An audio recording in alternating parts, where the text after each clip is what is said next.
안녕하십니까. 세례 요한낙스입니다.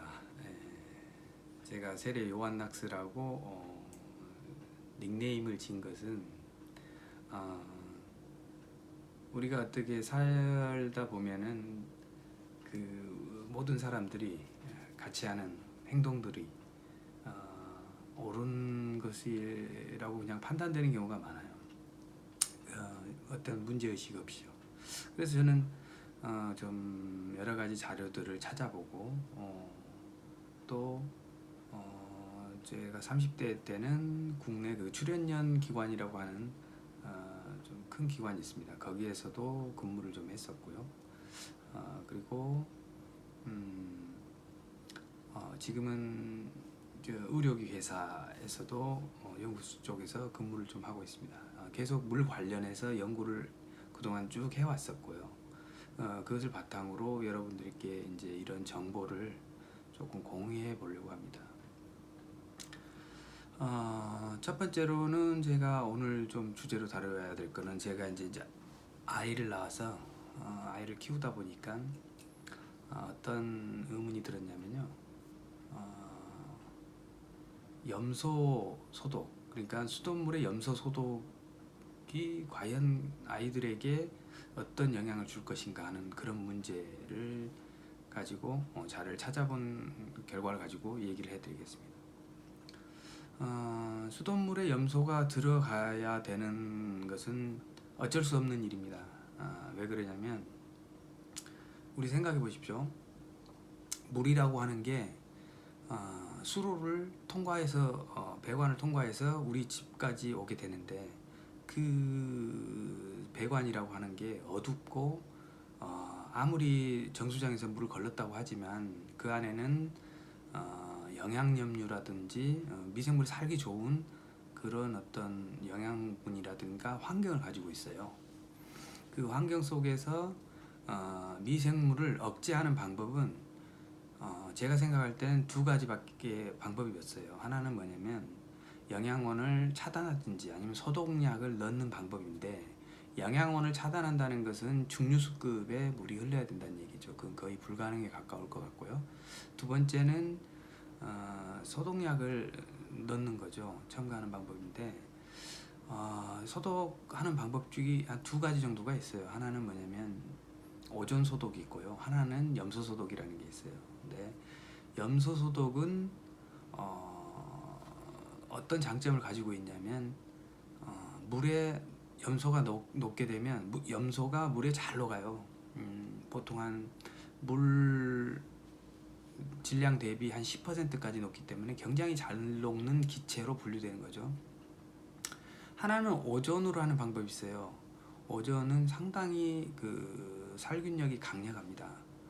강력한데도 불구하고 오존을 쓰지 못하는 이유는 살균력이라는 게 굉장히 강력하기 때문에 만약에 그게 이제 가스상으로 유출됐을 때도 사람의 그 폐라든지 이런 거 아주 적은 농도에서도요 이런 게 망가질 수가 있어요. 폐세포나 이런 그 뿐만 아니라 조금만 농도가 높아지게 되면 거의 죽음이 이르는 아주 무서운 가스입니다. 그런데 이것도 사실 이제 오존 농도를 좀 낮춰가지고 물에다 넣게 되면은 이런 효과를 좀 상쇄시킬 수는 있겠죠. 그런데도 오존을 택하지 않는 이유는 뭐냐면 오존이 물에 잘 안 녹는 기체예요. 그러니까 우리가 생각해 볼 때 이게 난용성 기체라 그래요. 그러니까 물에 잘 녹지 않는 기체, 질소, 수소, 산소, 우리가 공기 중에 있는 것들이죠. 산소, 질소는요. 그래서 그것들은 사실 어느 정도 녹냐면요, 100만 분의 한 50, 그러니까 100만 분의 50 정도, 그리고 공기 중에 있는 산소량은 20%가 있기 때문에 실제로는 20ppm을 넘기기가 어려워요, 상온에서는. 그러니까 100만 분의 20을 ppm이라고 표현을 해요. 이게 뭐냐면 퍼센트다라고 하면 100분의 1이잖아요. 그러니까 우리가 조금 일반적으로 많이 쓰는 단위는 퍼센트죠. 자, ppm은 파트 퍼 밀리언이라는 그 단위예요. 그러니까 100만을 나눈 거죠. 100만 분율이라고 할 수 있어요. 그렇게 해서 실제로 50ppm 정도가 녹으니까 산소 100%를 가지고 얘기했을 때 굉장히 적은 농도가 녹는 거죠. 이런 걸 난용성 기체라고 해요. 이 난용성 기체들은 물에 잘 안 녹기 때문에 일단 녹였다고 하더라도 금방 날아가게 되죠. 그래서 정수장에서 예를 들어서 저기 아까 말한 오존으로 소독을 할 수는 있어요. 하지만 오는 과정 중에 이게 시간이 지나면 뭐 7, 8시간, 물론 이제 온도에 따라 가장 이게 차이가 많이 나요. 근데 20도씨 정도라고 가정하면 보통 8, 9시간 정도 지나게 되면 그 원래 있던 양의 반 정도가 없어지죠. 거의 뭐 반이 아니라 3분의 1 정도밖에 안 남을 겁니다. 그렇게 하다 보면 사실은 이제 어느 정도 지점을 통과하다 보면 오존은 없어지게 되죠. 그러나 염소가스는 어떤 장점을 가지고 있냐면요. 일단 용존이 되면 잘 안 날아갑니다. 그런 특징이 있어요. 왜냐하면 이거는 물에 잘 녹는 가스류에 들어가거든요. 그래서 얘네들은 굉장히 물 속에서 오랫동안 좀 지속되는 장점이 있어요. 그래서 그런 방법을 통해 가지고 우리 이제 수도 꼭지에서 물이 나오게 되는데, 이제 뭐 그 수물 관련해 가지고 어떤 법이 있냐면요.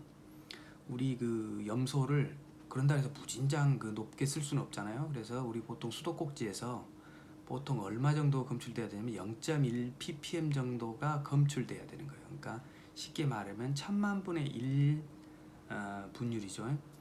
그 정도의 염소량이 검출이 돼야 되는 거거든요. 근데 이게 또 이제 어떤 게 있냐면 법이 비 오거나 아니면 뭐 청소를 했다거나 뭐 이렇게 그런 소독조 청소를 했다거나 이럴 때는 염소량을 2배로 올릴 수 있어요. 2배 내지 3배로 올리는 그 법이 있습니다. 그 다음에 이제 대중 목욕탕 이런 경우도 보통 2배, 3배 되죠. 근데 실제로 우리가 이제 수도꼭지 부근에서 염소량을 측정해 보면, 저도 직접 측정해 봤습니다. 염소량을 측정해 보게 되면 여기서는 이제 유효 염소라는 거예요. 염소가 실제로 반응이 어떻게 일어나냐면요. 염소가스는 아까 잘 녹잖아요. 그래서 물에 녹게 되면 차염소산이라는 게 돼요. 차염소산. 이게 이제 pH에 따라서 차염소산 이온이 될 수도 있고, pH가 산성적으로 급격하게 낮아지면 pH 2대로 가까이 가게 되면은 다시 기체 형태로 방출돼요, 물 속에서. 그 다음에 이제 pH 보통 산도가 제일 센 경우가 차염소산 형태거든요. 그러니까 CO2가 물에 녹을 때도 이산화탄소가 될 수도 있고, 이것도 마찬가지입니다. 온도에 따라서 마찬가지죠. 그 다음에 탄산염이 형태가 될 수도 있잖아요. 이런 형태 같이 염소도 똑같이 그런 형태가 있습니다. pH에 따라서. 제일 그 독성이 강한 것은 pH 5.5 정도, 6.5 이 정도 부근이죠. 이 정도 부근에서 독성이 제일 강력하게 나타나죠. 그런데 보통 이제 우리 수돗물은 pH 7 정도 되기 때문에 0.1%가 정도가 녹아 있어야 진짜 이게 좋긴 한데, 사실 이건 이상적인 거고 대부분 재보게 되면은 0.3 ppm, 0.4 ppm 뭐 이 정도 농도를 보여요. 많이 나갈 때는 보통 1 ppm까지 가는 것도 봤습니다. 그렇게 되면 과연 이게 문제가 없을까? 사실 이게 저는 제 생각은 그래요. 수원에서 이 염소를 높여놨으면 들어오는 집 입구에서는 염소를 제거해주는 시스템을 달아야 된다 생각해요. 왜냐하면 제가 이게 지금 가지고 있는 자료를 한번 봐볼게요. 이 자료가 어디서 나온 자료냐면요. 식품의약품안전평가원에서 발행된 자료입니다. 저는 뭐 없는 걸 가지고 얘기하지 않아요. 항상 제가 학위를 했을 때도 학위한 사람들은 이런 훈련을 받습니다. 뭐냐면 객관적인 어떤 그 평가 자료를 가지고 얘기하게 돼 있죠. 이게 사실 자기 주관적으로 그 심적으로는 그렇게 가게 되려고 하는 그 방향이 있죠. 그러나 항상 저희가 그래요. 대학원에서 어떤 훈련을 받는다라고 하는 것이 바로 이런 훈련들입니다. 객관성을 어떻게 가지고 하냐. 자, 그래서 이 차염소산에 관해서 여기서 이제 독성에 관한 자료를 보면 결과가 이렇습니다. 이게 전부 레트를 실험한 건데요. 이게 이제 레드를 실험한 쉽게 얘기하면 논문이죠. 논문에서 보통 26 ppm, 그 다음에 뭐 47 ppm, 26 ppm 정도에서 어떤 게 나타나냐면요, 혈액 종양 그리고 자가 면역 장애가 나타났다고 나와요. 이것은 바로 이제 차염소산 자체만의 독성입니다. 그러니까 26 ppm 정도면 100만 분의 26이기 때문에 상당히 낮은 수치입니다. 그래서 이런 게 있었고요. 그 다음에 이제 뭐가 있었냐면, 여기 실험 중에 발암성 등급을 이제 매기는 이 실험이 있었어요. 돌연변이 이제 자료인데요. 5 ppm에서도 인간 섬유 모세포에서 DNA가 억제되는 것이 유발됐다는 게 논문에 실린 게 있었어요. 그게 뭐냐면 케미코 바이올로지컬 인터랙션에서 실린 그 논문인데요. 그런 게 나타났었고요.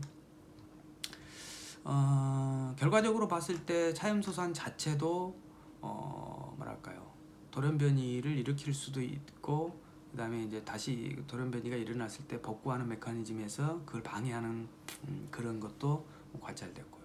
확실하게 효과가 나타나려면 LD50 같은 경우는 상당히 높습니다. 100 ppm 정도, 저는 이 정도로 알고 있습니다.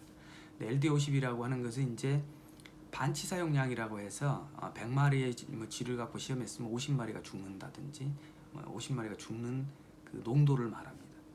그러니까 상당히 높긴 한데, 그런다 그래서 독성이 나타나는 거는 그거보다는 많이 낮습니다. 그래서 아까 5 ppm 정도에서도 DNA 억제가 유발되는 것이 이제 관측이 된 거죠. 근데 실은 이 차염소산, 그러니까 염소가 물에 녹아서 만들어진 그 형태가 차염소산 형태인데, 이거 자체만으로도 독성이 있습니다만은 이 염소는 또 다른 독성이 또 있어요. 왜냐하면 유기물을 만나면 또 다른 독성이 나타나게 됩니다. 오늘은 차염소산까지만 하고요. 다음 주 정도에 다시 차염소산과 그러면 유기물이 만나게 되면 어떤 반응이 생기는지, 그거에 대한 독성은 뭔지 그걸 자세히 설명드리겠습니다. 감사합니다. 오늘은 여기까지 하겠습니다.